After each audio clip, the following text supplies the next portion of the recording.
అధ్యక్ష అధ్యక్ష ఈ రకంగానైనా ముఖ్యమంత్రి గారు గొంతు విప్పినందుకు సంతోషం అధ్యక్ష. ఈ రకంగానైనా మాట్లాడే పరిస్థితి వచ్చినందుకు ధన్యవాదాలు అధ్యక్ష. ఒక్క మాట అధ్యక్ష, కేసీఆర్ గారి గురించి మా పార్టీ గురించి వారు మాట్లాడిన మాటకి నేను ఒకటే వారికి చెప్పేది అధ్యక్ష. ఇక్కడ ఉండే ఈ నాయకుడి స్థాయికి మేము చాలా అధ్యక్ష, కేసీఆర్ గారు అవసరం లేదు అధ్యక్ష. ఆయన వచ్చినా రాకున్నా తప్పకుండా సమాధానం చెప్పే సత్తా మాకుంది. మీ సత్తా తెలుసు, మీరు ఇక్కడ ఉండి అక్కడ పోయిన వాళ్ళే, మీ సత్తా తెలుసు. కేసీఆర్ గారు అవసరం లేదు మీకు, మేము సరిపోతాం. మాకు సమాధానం చెప్పండి చాలు మీరు అధ్యక్ష.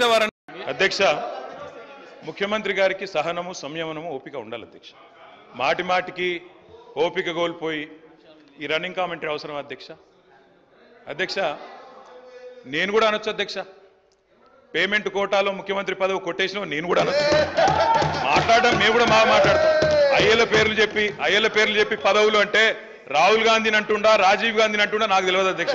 ఎవరిని అంటుండ అధ్యక్ష? ఆయన ఎవరి గురించి మాట్లాడుతున్నాడు? ఇప్పుడు మినిస్టర్ గారు అయ్యల పేర్లు చెప్పుకొని మేనేజ్మెంట్ కోటాలను సభానాయకుడు మాట్లాడొచ్చా? ఇది సంస్కారమా? ప్లీజ్. మరి నేను ఒక సభ్యుడిని, నా హక్కులు కూడా మీరే కదా కాపాడాలా? వారు మాట్లాడినప్పుడు తప్పకుండా సమాధానం చెప్పాలా అధ్యక్ష. నేను ఒకటే చెప్తా ఉన్నాను అధ్యక్ష, తమరిని కోరేది ఈరోజు మేము స్పష్టంగా చెప్తున్నాం. గవర్నమెంట్ ఏదైతే చర్చ ప్రారంభించిందో ఆ చర్చను మేము స్వాగతిస్తున్నాము, 100% సమర్థిస్తున్నామనే మాట నేను చెప్తా ఉన్నా.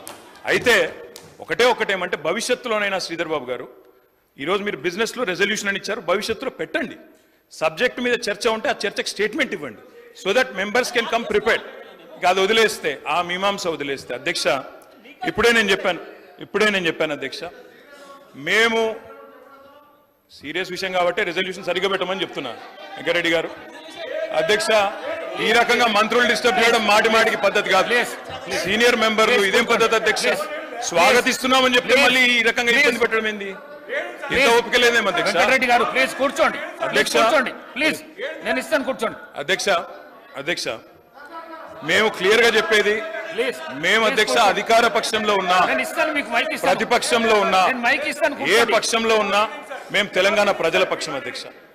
మేము ఈరోజు ఈ కాంగ్రెస్ ప్రభుత్వం ప్రవేశపెట్టిన ఈ చర్చను ఎందుకు సమర్థిస్తున్నాము, ఎందుకు స్వాగతిస్తున్నామంటే, తప్పకుండా రాష్ట్ర విశాల ప్రయోజనాల దృష్ట్యా, రాజకీయ ప్రయోజనాల కంటే కూడా రాష్ట్ర ప్రయోజనాలు ముఖ్యం కాబట్టి, తప్పకుండా రాష్ట్రంలోని ప్రజలకు న్యాయం జరగాలి కాబట్టి, నిన్న కేంద్ర బడ్జెట్లో అన్యాయం జరిగింది కాబట్టి తప్పకుండా ప్రభుత్వం ఈరోజు ఏదైతే చర్చను పెట్టిందో దాన్ని మేము సంపూర్ణంగా స్వాగతిస్తున్నామన్న మాట మళ్ళొకసారి చెప్తా ఉన్నా అధ్యక్ష. ఇప్పటిదాకా శ్రీధర్ బాబు గారు మాట్లాడిన మాట, అక్కడ మేము 10 సంవత్సరాల నుండి మేము చెప్పింది అదే అధ్యక్ష, కొత్తదేమీ లేదు. అయితే వారు చెప్పిన దానిలో ఒకటి ఏమన్నారు అధ్యక్ష? వారు తెలంగాణ అన్న పదమే నిన్న బడ్జెట్ స్పీచ్లో వినబడలేదు అన్నారు. వాస్తవం, మీరు చెప్పేది కరెక్ట్ శ్రీధర్ బాబు గారు. ఎందుకు వినబడలేదు అధ్యక్ష? ఆనాడు ఉమ్మడి ఆంధ్రప్రదేశ్లో ఇదే శాసనసభలో తెలంగాణ అన్న పదం నిషేధించారు. ఈరోజు అధ్యక్ష పార్లమెంట్లో తెలంగాణ అన్న పదం లేదు అంటే దానికి కారణం ఒకటే అధ్యక్ష, అక్కడ బీఆర్ఎస్ లేకపోవడమే కారణం తప్ప ఇంకోటి కానే కాదు. గులాబీ జెండా ఎగిరినాకనే తెలంగాణ ఇక్కడ మెయిన్ స్టే అయింది, అక్కడ కూడా ఉండేది అధ్యక్ష. ఈరోజు అక్కడ లేదు అధ్యక్ష. కేంద్ర బడ్జెట్ చూసినాక ఇలా తెలంగాణ ప్రజలు ఏమనుకుంటున్నారంటే అధ్యక్ష, చాలా స్పష్టంగా లెక్కలు తప్పినాయి అధ్యక్ష. లెక్కలు తప్పినాయి అధ్యక్ష. 8+8 మామూలు గణితం అయితే 16 అధ్యక్ష. కానీ ఇవాళ 8+8 గుండు సున్నా అని తెలంగాణ ప్రజలు అనుకునే పరిస్థితి వచ్చింది అధ్యక్ష. ఇది వాస్తవం అధ్యక్ష. ఎందుకంటే తెలంగాణ గడ్డ మీద పుట్టిన ప్రతి బిడ్డకు కలిగిన భావన నిన్న కేంద్ర ప్రభుత్వ బడ్జెట్ చూసినాక ఈ 10 సంవత్సరాలు ఏదైతే అన్యాయం జరిగిందో అదే అన్యాయం కొనసాగింపుగా ముందుకు పోతా ఉంది అధ్యక్ష. కాకపోతే హాస్యాస్పదం ఏమంటే, మమ్మల్ని ఒక మాట అన్నారు అధ్యక్ష. ఏమన్నారు ముఖ్యమంత్రి గారు? ఏమన్నారు అధ్యక్ష? కేసీఆర్ గారు అనవసరంగా పంచాయతీ పెట్టుకున్నారు, ముఖ్యమంత్రిగా కేంద్ర ప్రభుత్వంతో పంచాయతీ పెట్టి కెలికి పంచాయతీలు పెట్టుకొని అనవసర బేసిజానికి వేయండి కాబట్టే 10 ఏళ్లలో ఏం కాలేదు, నేను అందుకే సఖ్యతతో ఉంటా అన్నారు. ఏమన్నారు అధ్యక్ష వారు? ఇక్కడ హైదరాబాద్లో ఒక మీటింగ్లో మోడీ గారు వస్తే ఏమని చెప్పినారు? మాది కేంద్ర ప్రభుత్వంతో ఇప్పటి నుంచి బంధాలు, అనుబంధాలు, సత్సంబంధాలు ఉంటాయి. మోడీ గారు పెద్దన్న లాంటి వారు, బడే బాయ్, నేను చోటే బాయ్ అన్నారు అధ్యక్ష. అన్నాదమ్ముల అనుబంధం మంచి అద్భుతమైన సినిమా పండించిన వేదిక మీద ముఖ్యమంత్రి గారు. మరి ఏమైంది అధ్యక్ష? ఈరోజు ఏం జరిగింది అధ్యక్ష? తన దాకా వస్తే గాని ఇవాళ శ్రీధర్ బాబు గారు మాట్లాడుతున్నారు, సవతి తల్లి ప్రేమ, కక్ష వివక్ష. మరి మేమేం చెప్పినాం అధ్యక్ష? మేం చెప్పింది కూడా గదే ఇన్ని రోజులు. ఇప్పుడు మీ దాకా వస్తే మీకు తత్వం అర్థమైంది.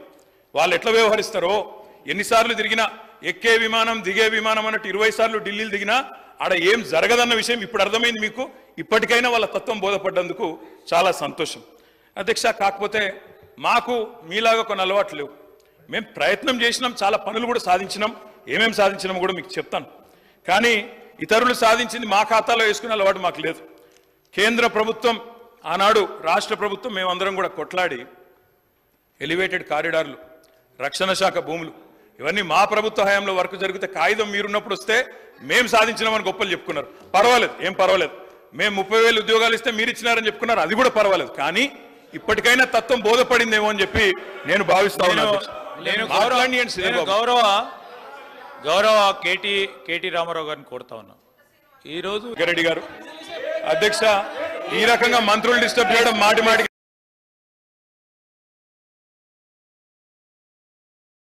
పద్ధతి కాదు. సీనియర్ విధులకు సంబంధించిన అంశం